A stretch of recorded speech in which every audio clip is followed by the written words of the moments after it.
Okay, good afternoon all of you. Let's get started. Any questions from yesterday's class or last classes?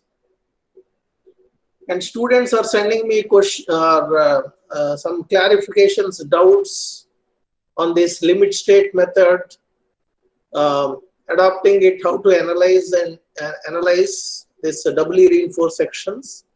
Please note that example 7 in let me put the presentation mode.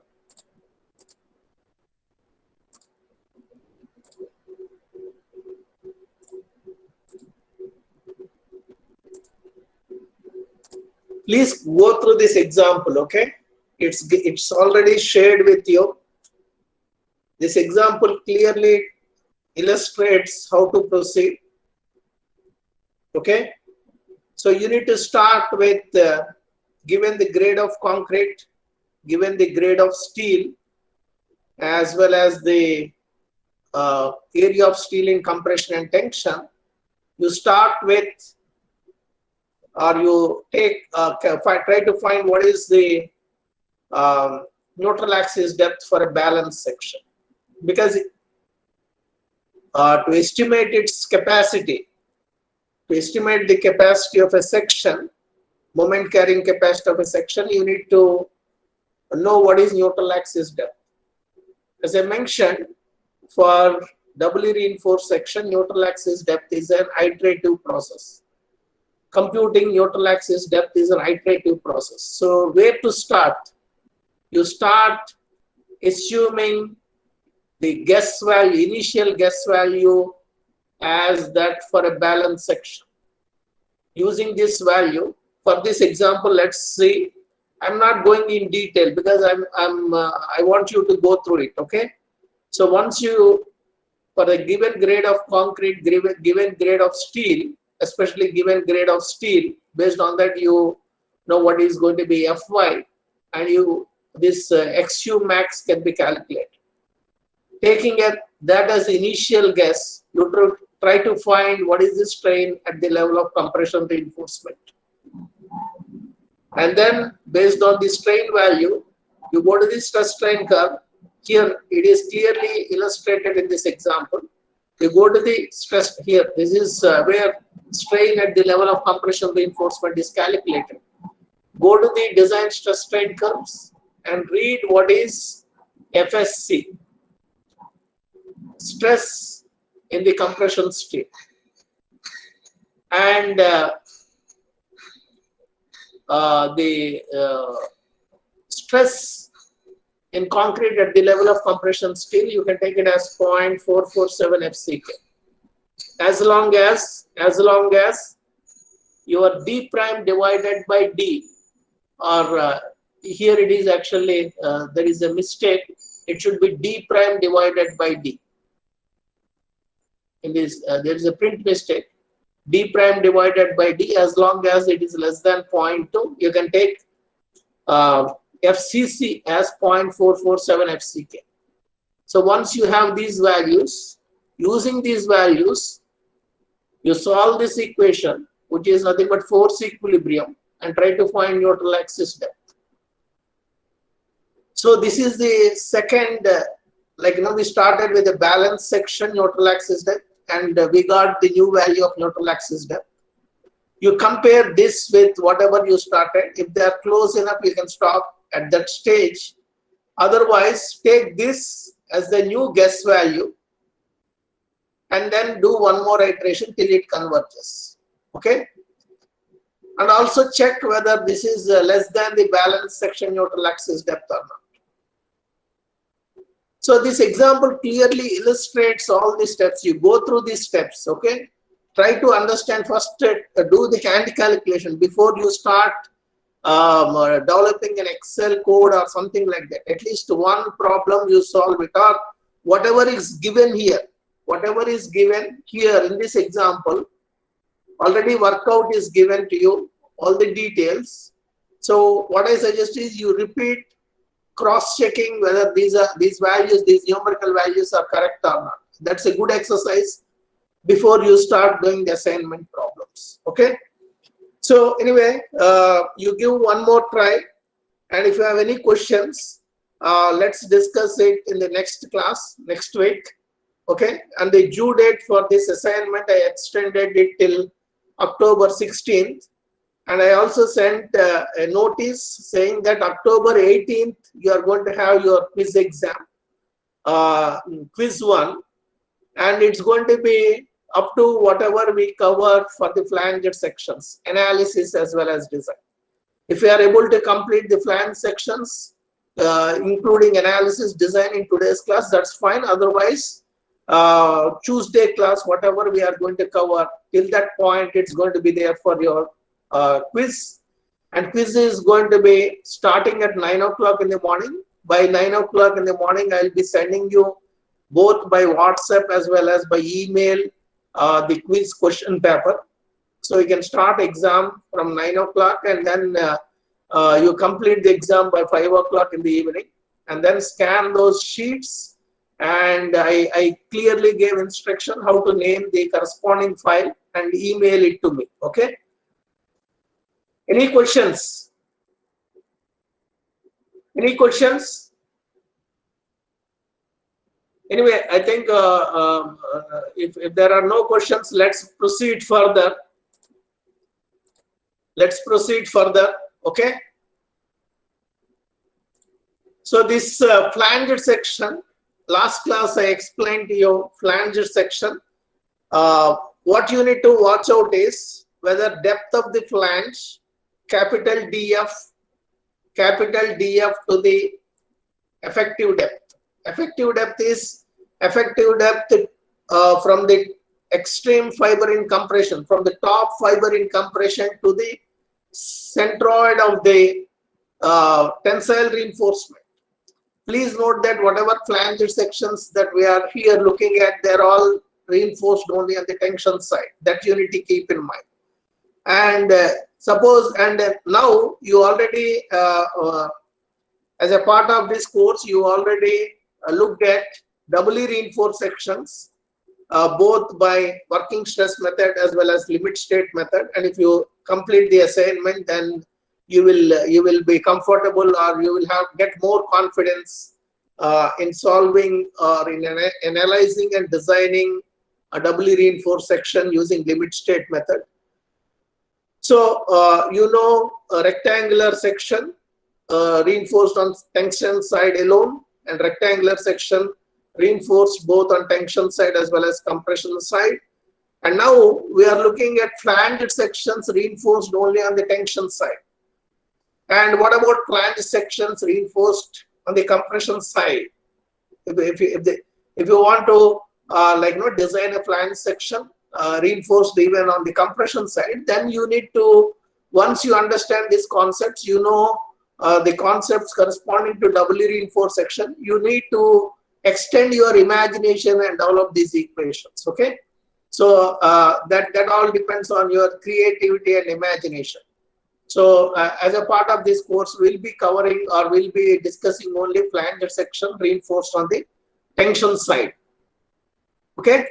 So now in flange, given a flange section, you keep a watch whether depth of the flange, ratio of depth of the flange to the effective depth is less than 0.2 or exceeding 0.2.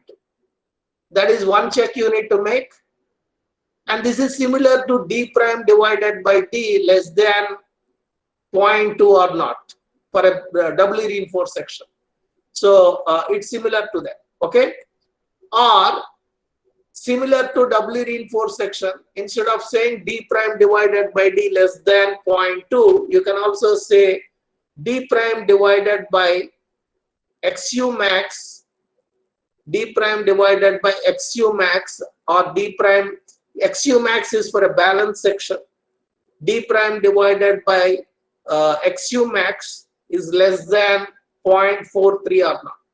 Similarly here, instead, wherever d prime is there for doubly reinforced section, you replace with depth of the flange, capital DF. So whatever I just mentioned, d prime divided by xu max less than 0.43.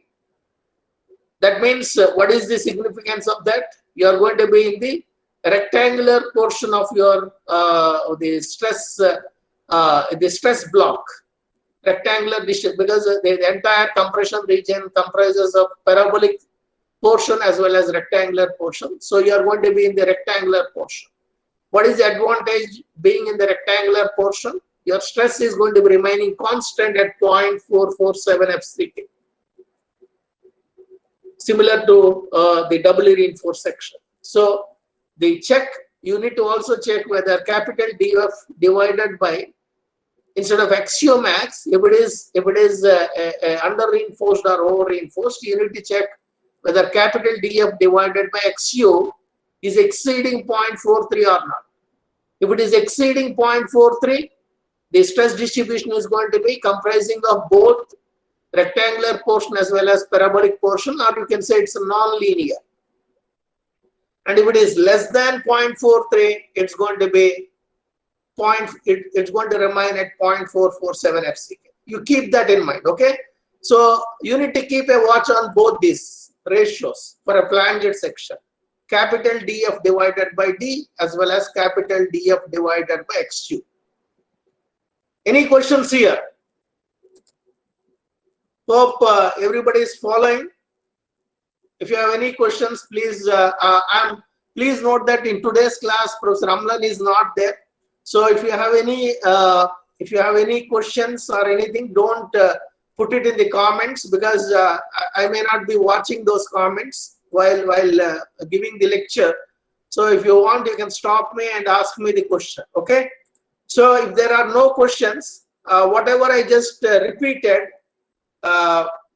with respect to whatever is showing in the code, let's look at that in detail. So what you need to watch out is whether your neutral axis, first of all, you need to also check whether neutral axis falls within the flange or not. Okay, so yesterday we looked at this section. I told you to take a note of it. This is a flanged section, or you can say T-beam, T section, reinforced only on the tension side. And for learning the concepts, we are actually limiting our focus only to beam reinforced on the tension side. And once you understand these concepts, once you are comfortable with doubly reinforced rectangular section, you can extend those concepts and even think about doubly reinforced T section. Okay. Anyway, that's a different thing, but take a note of this if you have not done it in yesterday's class. BF is the width of the flange, capital DF is depth of the flange, XU is the neutral axis depth, and D is the effective depth, AST is the area of steel, area of the steel in the tension region, and BW is width of the flange. And please note that these notations are inconsistent with whatever is being used in SP16 as well as IS456. Okay, and similar to that for a rectangular section, even for flanged sections, there are there are tables, table 57, 58, 59. In IS456, SP16. In SP16, some tables are also prepared for designers' aid. Okay, so we'll also look at those tables. Why I'm just bringing that table issue here is, while reading the table, you need to make use of the ratio of BF to BW. BF to BW ratio is one of the parameters that is required for reading out those tables which are given in SP16. Okay, and DF is the depth of the flange. So now once we have this section, you need to first, given this section, given a section like this with all the dimensions as well as area of steel, you need to check whether neutral axis lies within the flange or not. That is the first check. What is the advantage if it is falling within the flange? If it is falling within the flange, then there is not much. Actually, this behavior of this beam flange section is going to be similar to that of a rectangular section. Rectangular, because whatever concrete that is there below the neutral axis, we are not considering even for rectangular section. So here, whether concrete is there or there is no concrete, it doesn't matter if neutral axis falls within the flange region. So that is the first check you need to do. And once neutral axis falls within the flange region, the equations, everything is going to be similar to that for a rectangular section. Okay. So we need to check whether XU is going to be less than depth of the capital DF, depth of the flange. How do you do that? How do you do that?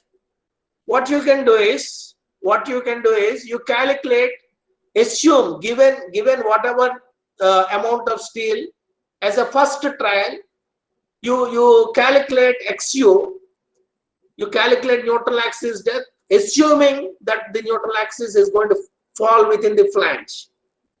Okay, if that is the case, here, let's go to IS 456. For XU less than DF, moment of resistance is given by this, and assuming neutral axis is going to fall within the flange, you need to calculate neutral axis depth. So you make use of this equation.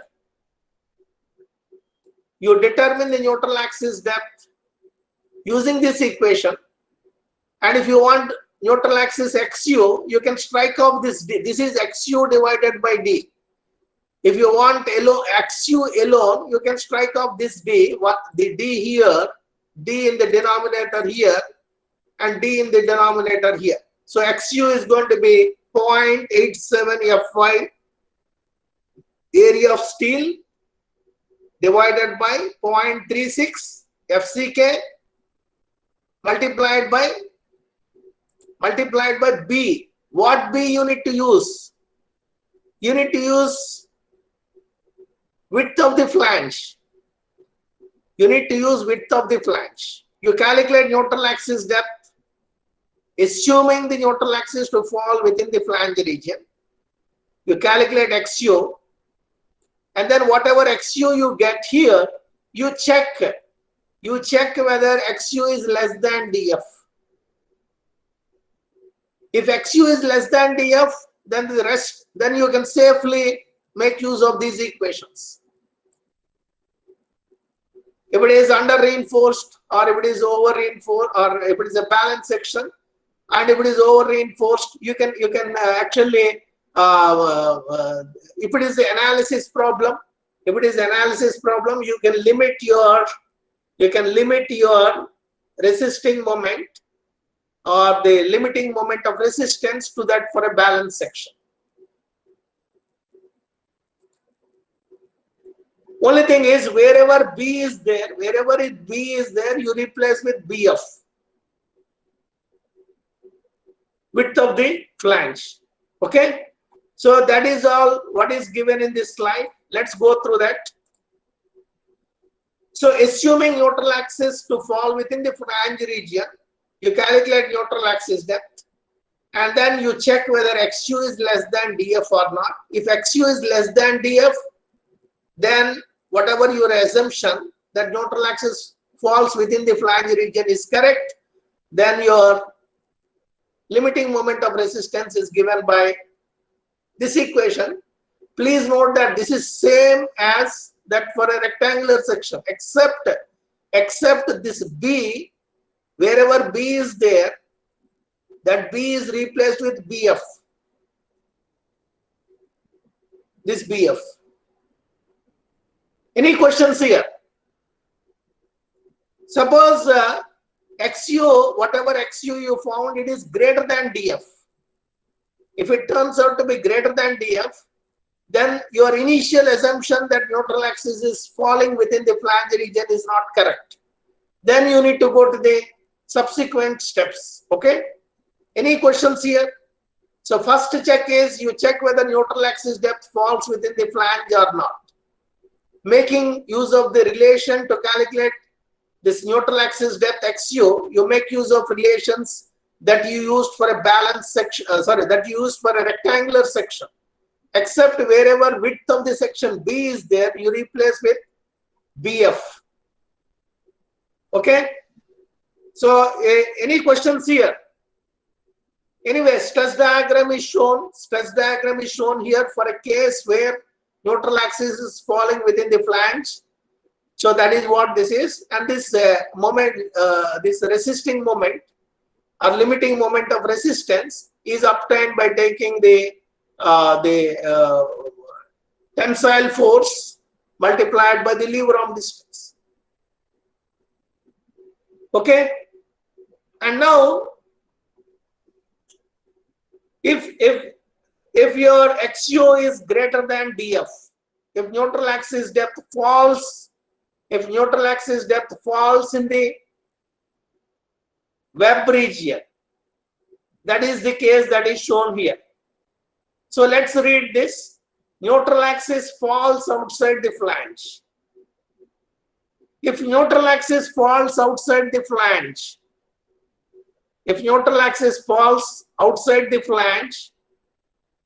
then your this is the flanged section. This is how your stress distribution is going to be. Okay. And now, when neutral axis falls outside the flange, you need to do two checks, or you need to do at least this check. Okay, neutral axis is falling outside the flange, but whether the stress in the this flange region, stress in concrete in the flange region, is it going to be constant at 0.447 FCK, or it comprises of both parabolic and rectangular portion? Whether the stress distribution is going to remain constant at 0.447 FCK or not, that to check that you need to do one more check. If neutral axis falls outside the flange region, you need to do this check, whether capital DF divided by D is greater than 0.2. Okay. So when neutral axis falls outside the flange, the ratio DF, capital DF divided by D, you check. If it is not exceeding 0.2, the moment of resistance can be computed using the stress block parameter shown here, using the stress block that is shown here. So now to get the moment of resistance, now anyway, compression region comprises of two parts, one this flange as well as this web. To write the moment of resistance, equation, for convenience sake, I'm going to divide this flanged portion, this T-shaped section into a rectangle like this, one rectangle. What is the dimension of this rectangle? The width of this is going to be BW, and what is going to be depth of this rectangle? This dotted line. Depth is going to be same as neutral axis depth. And here the figure is shown for a balanced section. This is shown for a balanced section. If it is not balanced section, then XU max you replace with XU. Okay, this is one rectangle. In this rectangle, forget about these two portions. Forget about these two, like shoulders or whatever, for a while. Now it's a rectangular section having this stress distribution. So what is going to be the total compressive force for this region alone? It's going to be BW, area of this is BW multiplied by XU max. BW multiplied by XU max. This is similar to a rectangular beam. Now, forget about these two additional portions. We'll discuss, or we'll bring that into account later. So, the total compressive force in this region alone is going to be 0.362 or round it off to the second significant digit, it's going to be 0.36 FCK XU max multiplied by BW. That is this portion. Any questions here? And what about this contribution from these two portions? First of all, what is the dimensions of these two portions? These two portions, let's put them together. So width of these two portions, width of these two from here to here, plus from here to here, if you add them together, that width is going to be BF minus BW. BF minus BW, and depth is DF. So area of these two portions, whatever portions we ignored when we noted this C1 is because of this portion alone, okay, or you can say it is because of web region alone, web region and part of flange also, okay. So this portion alone is this one. The missed out portion we are bringing now. The missed out portion area is BF minus BW multiplied by DF. And what about the stress in that region? What about stress there? That is the reason we noted this. If capital DF divided by D is not exceeding 0.2, stress in the flange is going to remain constant at 0.447 FCK. Or round it off to the second significant digit, is going to be 0.45 FCK. So stress or the compressive force contribution from these two portions is going to be 0.447 FCK multiplied by BF minus BW multiplied by DF. So that is nothing but C2. That is stress distribution in the flange portion in these two portions, 1 and 2 is shown here, and that is denoted with C2, compressive force contribution from these two portions. C2 is 0.447, round it off to the second significant digit, it's 0.45 FCK capital DF multiplied by BF minus BW. Forget about this for a while, okay? Forget about this for a while. Is this clear? C1, C2, C1, and whatever we are writing, this is for a balance section. And if you want, if it's not a balance section, wherever XU max is there, you replace with XU, okay? C1 is this and C2 is this. And what is the moment of resistance? Moment of resistance is C1. Moment of resistance is given by C1 multiplied by its lever arm plus C2 multiplied by its lever arm. What is the lever arm? Lever arm is going to be the distance from the tensile steel to where this compressive force is going to act, where the resultant compressive force is going to act.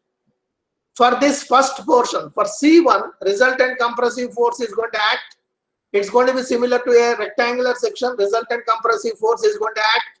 You already know what it is, where it's going to act. It's going to act at 0.416 XU max from the top, if it is a balanced section, or it is 0.416 XU from the top. And round it up to the second significant digit, it's going to be 0.42. So lever arm for this C1 is going to be D minus effective depth minus this 0.42 XU or 42 XU max. And what about this? And here the stress distribution is looking like a rectangle. So the resultant is, or this compressive force is going to act at half of the flange depth. So the lever arm here is going to be D minus 0.5 half of the flange depth. What is the distance of this C2 from the top fiber? It's going to be half df. So from the effective depth, half df is subtracted. That's going to be lever arm for this stress distribution.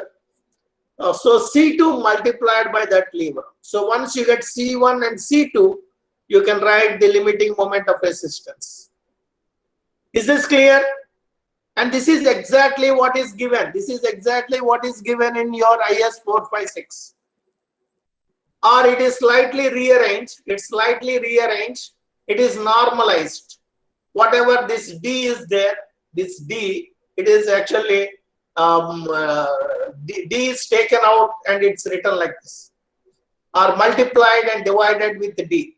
Multiply and divide with D, this entire equation, it's going to be like this. So that's why it is written here. This equation can be recast as given in IS 456 2000 Annex G. In Annex G, this is the form it is given. Any questions here? I want you to open your IS 456. There is no response at all. I don't know. I hope you are following. And let me show you IS 456. This is the equation. Whatever equation that we have seen is same as this one. And this is the moment of resistance when the neutral axis falls in the web region or outside the flange region, and also when df divided by d is not exceeding 0.2. df divided by d not exceeding 0.2. Or if you want to say, in another way, you can also say df divided by xu is not exceeding 0.43. You can also say that way also. Okay? Any questions? So that's the reason it is given here. I told you while explaining this one, I told you to forget about this for a while. Now you can understand why it is written. This is same as this one. df divided by d not exceeding 0.2 is same as df divided by xu. Instead of saying not exceeding 0.43, it is written as less than 0.43. Any questions here? And what is the significance of this? What is the significance of this? Stress distribution in the flange portion is going to, or stress is going to remain constant at 0.447 FCK. So, and now if this is not satisfying, if df divided by d is not, or it is exceeding 0.2, or capital df divided by xu is exceeding 0.43, then what is the additional work that you need to do? Only thing is, this instead of remaining constant at 0.447 FCK, it's going to have some non-linear variation similar to this here. A small portion, a portion of it may be here. It's going to be non-linear. Okay. So in that case, if that is the case, what IS 456 is saying is, wherever capital in this equation, which is also given in this code book, in this equation, wherever capital DF is there, replace with YF. If DF divided by XU is exceeding 0.43, capital DF is replaced with YF. What is YF? What is YF? It is given in IS 456, or in the next slide we'll see what is this YF. And also you need to understand how this YF is obtained. Okay? And please note that this YF is some approximation. Any questions here? So for a flanged section, you need to check, first of all, you need to check whether neutral axis falls within the flange. If neutral axis falls within the flange, your job is simplified. It's similar to a rectangular section. If neutral axis falls outside the flange, then you need to check whether depth of the flange to the effective depth, that ratio exceeding 0.2 or not, or in other words, effective depth ratio to the neutral axis depth is exceeding 0.43 or not. Okay, so depending on these two situations, the limiting moment of resistance is given by this equation, and if it is exceeding 0.2, capital Df divided by D, and also capital Df divided by XU. If it is exceeding 0.43, then wherever Df is there in this equation, you replace with Yf. Any questions? If there are no questions, let me show you that as well. Neutral axis falls outside the flange, and also this capital Df divided by D is exceeding 0.2. When neutral axis falls outside the flange and the ratio is like this, capital Df divided by D greater than 0.2, we cannot assume that the flange is uniformly stressed. That is what is going to be violated. It's not going to be uniformly stressed. It's going to have some non-linear variation. Hence the expression for the moment of resistance, whatever we have seen, is modified by substituting Yf for Df, where Yf is given by this. For a while, you take a note of this equation. I will explain you how this equation is obtained. Okay, and you please take a note of this in your notebook. Yf is equal to 0.15 XU plus 0.65 DF.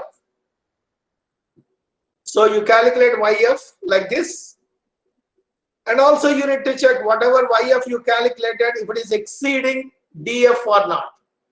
Whatever Yf you are getting here, whatever Yf you get here, it should not be greater than DF, capital DF. So Yf is going to be given by either this point, Yf is going to be 0.15 XU plus 0.65 DF or capital DF. Whichever is greater or whichever is less, sorry, whichever is less, okay? So you calculate Yf, and then instead of capital DF here, wherever capital DF is there, you replace with Yf. So then you get this equation. Okay? Any questions here? So this is what is given here. This is what is given in IS 456. When capital Df divided by D exceeds 0.2, moment of resistance of section can be calculated by using following equation. And this is for a balanced section. If it is under reinforced or over reinforced section, wherever XU max is there, replace with XU.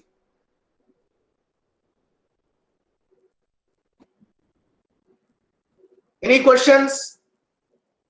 So what is this Yf? What is this Yf? How it is obtained?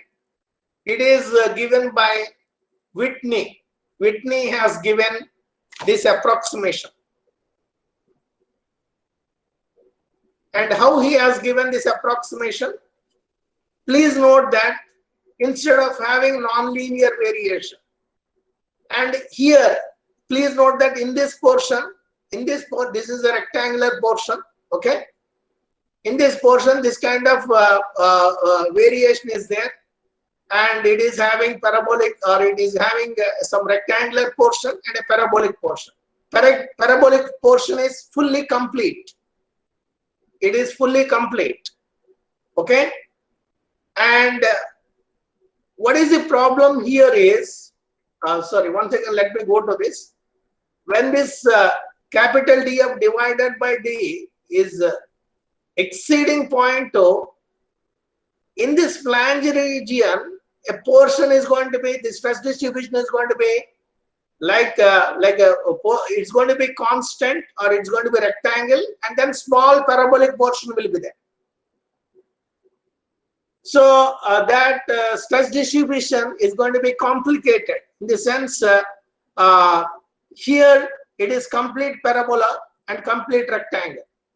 Whereas when DF, capital DF divided by D exceeds 0.2, in the flange region, parabolic region will not be complete. It's going to be only partial. So Whitney has given an approximation of that, approximation to calculate that stress. So how that is given? Let's see this one. So if you have this rectangular portion or stress distribution like this, and Whitney, what he did is this this entire area he is replacing with this kind of rectangular area, because if it is like a rectangular area, it's easy for us to find the resultant where the resultant force is going to act.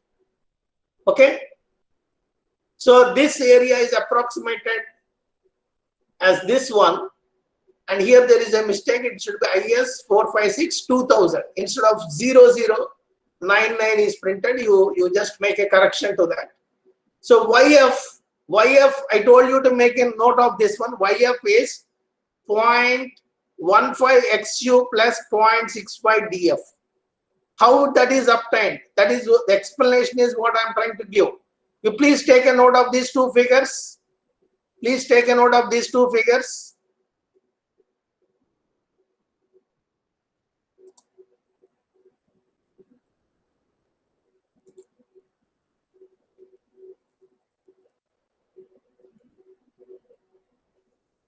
There are no questions or comments. Is it clear? Or you are just simply taking rest, lying back and taking rest? I don't know. I'm not getting a feel what is going on. So you take a note of this. So take a note of this figure.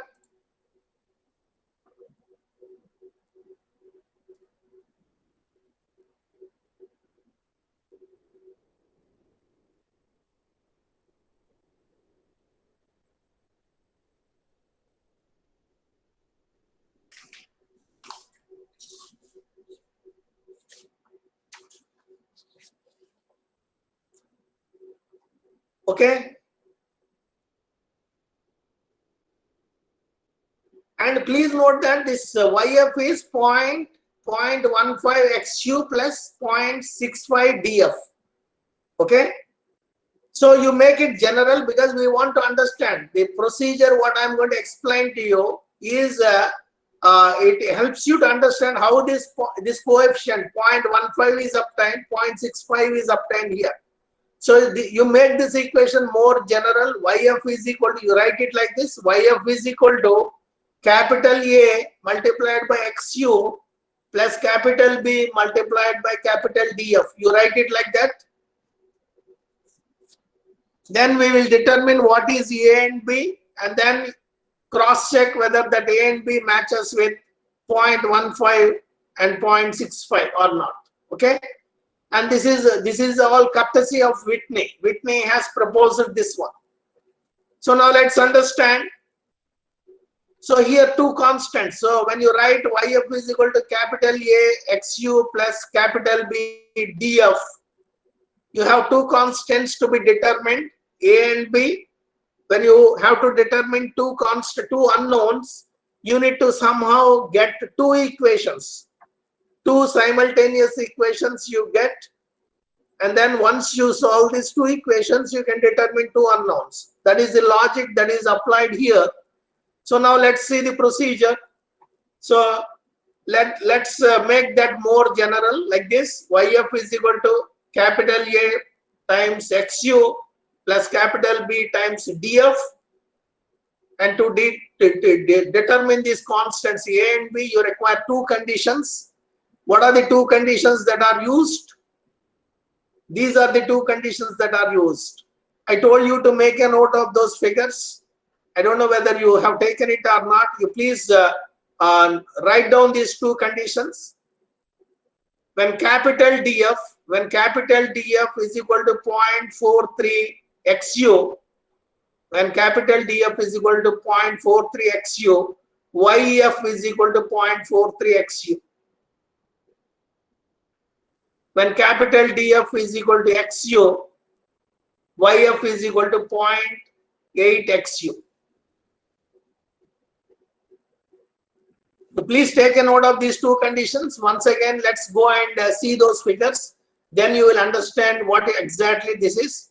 Basically, that a combination of rectangular and parabolic portion, that area is equated to a rectangular area. The stress block which comprises of rectangular portion as well as parabolic portion is expressed as an equivalent stress block having rectangular shape. Have you noted these two conditions? Okay, capital DF is equal to 0.43 XU, YF is equal to 0.43 XU. So let's understand this. And also when capital DF is equal to XU, YF is equal to 0.8 XU. So let's understand this. When DF, capital DF, the DF is measured in this direction and also YF is measured in this direction, in the vertical direction. And then from the top, when capital DF is equal to when capital DF is equal to 0.43 XU, YF is equal to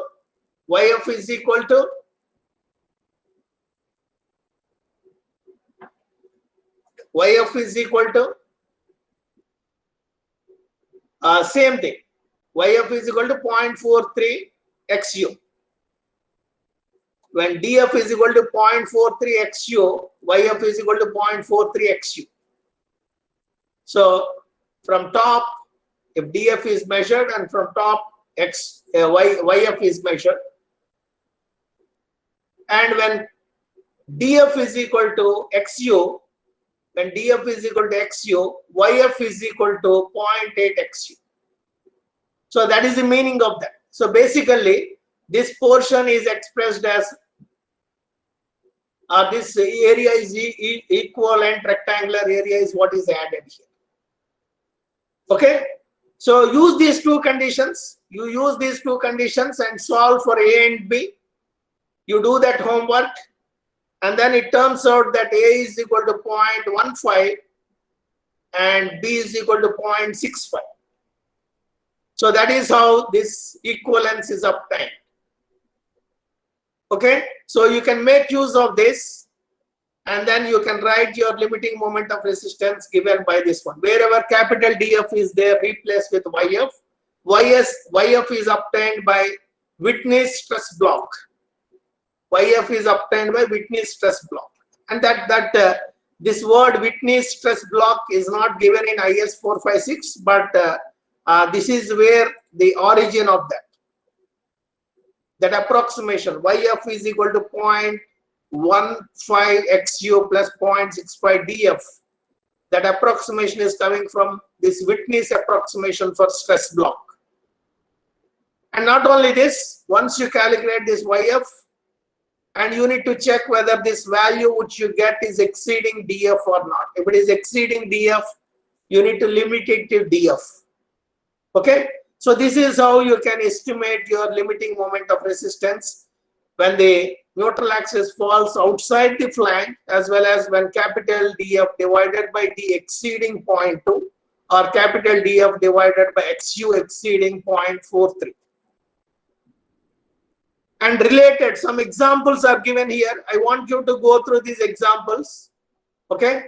Anyway, these details are given here. Okay. Whatever I told you, explained to you, the details are given. You can go through it. Some example, worked out examples are there. And these are all self-explanatory. Only thing is, let's quickly, before we close in today's class, let's go through this example. Then we'll close the class. There are about 6 examples, and I want you to go through all the examples before you come for the next class. And once you are comfortable with this, and please note that in today's class we looked at only analysis, and how to do design we'll see in Tuesday's class. So here a T-beam is given. What is the width of the flange? What is the depth of the flange? What is the width of rib? Rib width is nothing but width of the web is given. Effective depth is given. Area of tensile steel is given. Grade of concrete, grade of steel is given. So the first step given all the properties of the section. The first step is to determine the neutral axis depth. Determine the neutral axis depth. So you determine the neutral axis depth using assuming the flange, assuming neutral axis to fall within the flange. That means when where that assumption is used, wherever B of B is there, width of the section, there you replace it with BF. This when you substitute B instead of B, when you substitute BF, that means you are making an assumption that the neutral axis is falling within the flange. So you find the neutral axis depth and then check. So you got this neutral axis value and check whether really your assumption is correct or not.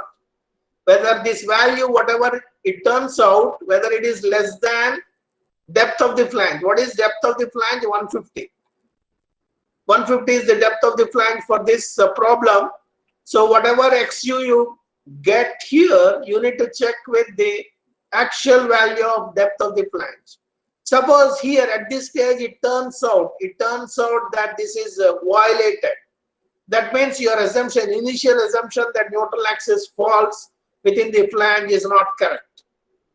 If neutral axis falls within the flange, it's not at all going to act like a T section. It's going to act like a rectangular section, and you can proceed and find the moment of resistance. And before that, you can also check. This is once you get neutral axis depth, you can compare with limiting neutral axis depth, XU max, for that particular grade of steel, and then decide whether it is under reinforced or over reinforced. So that is what is actually, that check is also made here. Okay, you go through this example, and here basically this example is not at all a flanged section. It's acting like a rectangular section. And if you want to cross check finally whatever value you got here, whatever moment of resistance you got here, by your calculation, if you want to check whether that is correct or not, you can go to SP16 and check there. But for this problem, for this particular example, since it's not going to behave like a flanged section, you can make use of SP16 tables or charts that you already learned for a rectangular section. Okay, so that's what is mentioned given here. Okay, assuming BF to be B for rectangular section, you go through it. You go through this entire workout, you will understand. It's all self-explanatory. Based on whatever explanation I am giving, if you spend some time, you will understand it. Okay. And now, since this example is not really demonstrating as a flanged section, let's see the second example. There I will stop. After that, I am going to stop. I want you to go through these 6 examples by yourself. And here also the dimensions are given, section dimensions. It's an analysis. Basically, it's an analysis problem. So all the dimensions are given. Grade of concrete is given. Grade of steel is given. So first step is to find, assuming neutral axis to fall within the flange, you find the neutral axis depth. And you can go through this. It's all self-explanatory. Here the same thing is carried out. And here the neutral axis depth, assuming neutral axis to fall within flange, neutral axis depth is computed and compared with the depth of the flange.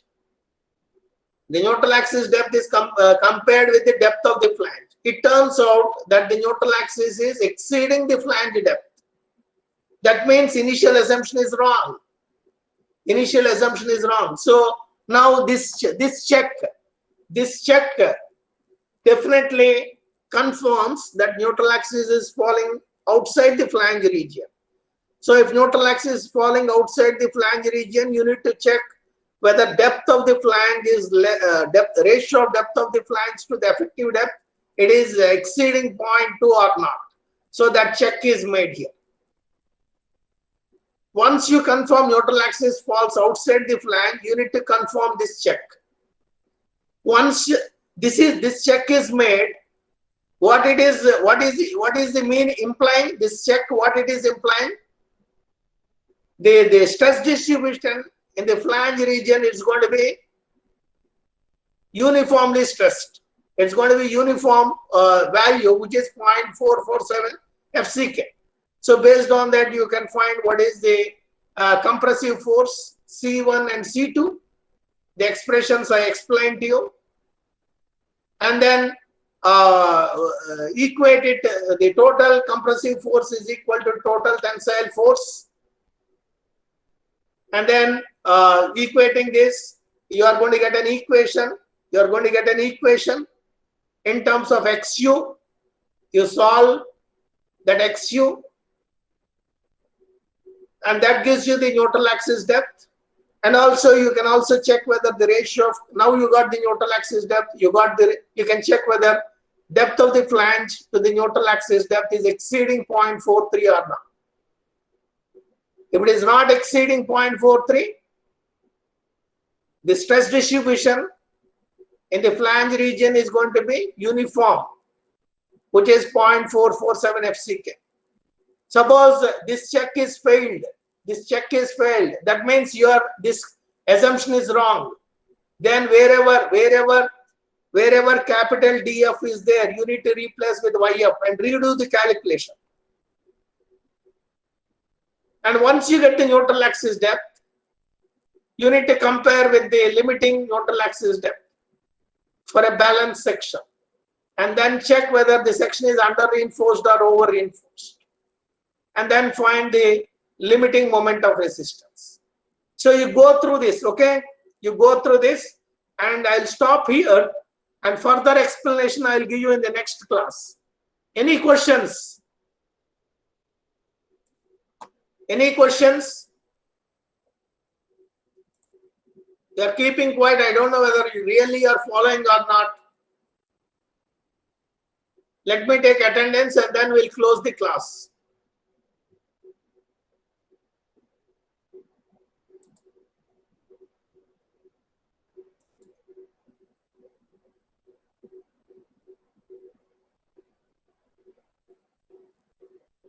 Sir. Just 1 second.